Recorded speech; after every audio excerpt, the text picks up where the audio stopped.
Have you ever stumbled upon a hidden treasure in the world of ancient texts?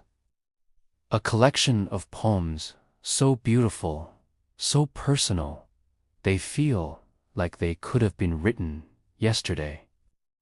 Today, we re-diving into one of the most mysterious and inspiring works from the early Christian era, the Odes of Solomon.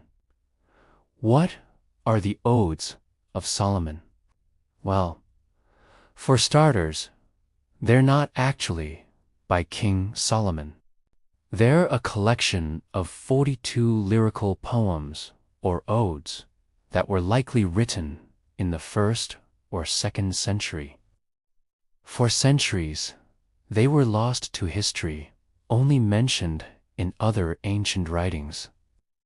It wasn't until the early 20th century that a nearly complete manuscript was rediscovered, giving us a breathtaking glimpse into the heart of early faith. What makes these odes so special? Unlike many other religious texts that focus on laws or historical accounts, the Odes of Solomon are deeply personal and mystical. They are songs of joy, love, and profound spiritual experience. The writer, an anonymous believer, speaks directly to God with an intimacy that's just captivating. It feels less like a formal prayer and more like a heartfelt conversation with a beloved friend. Let's look at a few lines to get a feel for their beauty. Ode 11 says, "My heart was cloven, and its flower appeared, and grace sprang up in it, and it brought forth fruit for the Lord." Isn't that just a stunning image? The heart is like a seed pod, split open by divine love, allowing a flower of grace to bloom and bear fruit. It's poetry that paints a picture in your mind. Another one, Ode 28, uses the metaphor of wings. The writer says, "As the wings of doves over their nestlings, so also are the wings of the Spirit over my heart." This imagery conveys such a sense of protection, tenderness, and divine presence. You can almost feel the gentle flutter of the Spirit's wings, shielding and comforting the believer's soul.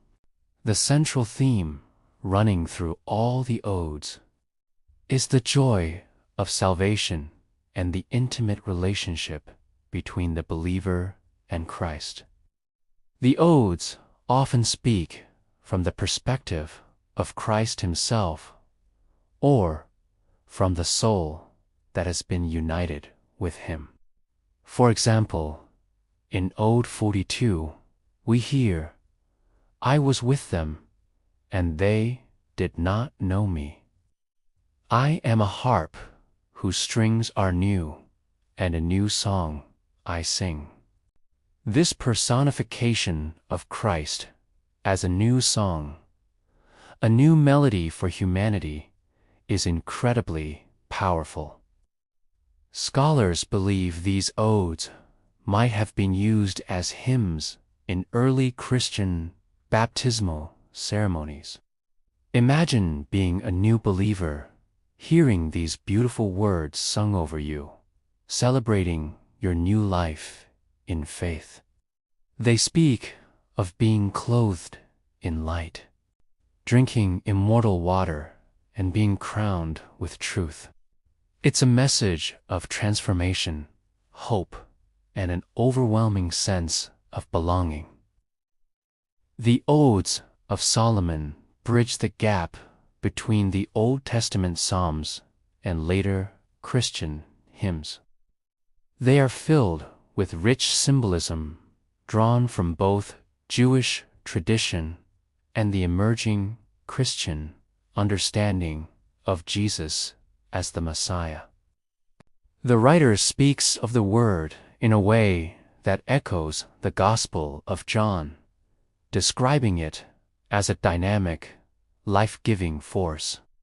So, why does this ancient collection of poems still matter today? Because it reminds us that faith is not just about rules and doctrines. It's a living, breathing relationship. It's about personal experience, about feeling God's love in a way that makes your heart want to sing. The Odes invite us to find our own new song, to express our own spiritual journey with the same passion and creativity as this anonymous poet from nearly 2,000 years ago.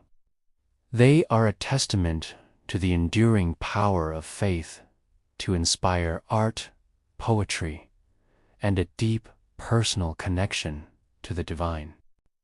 If you're looking for spiritual reading that nourishes the soul and ignites the imagination, I highly recommend exploring the Odes of Solomon. They are a true hidden gem waiting to be rediscovered by a new generation. Thanks so much for joining me on this journey into the past.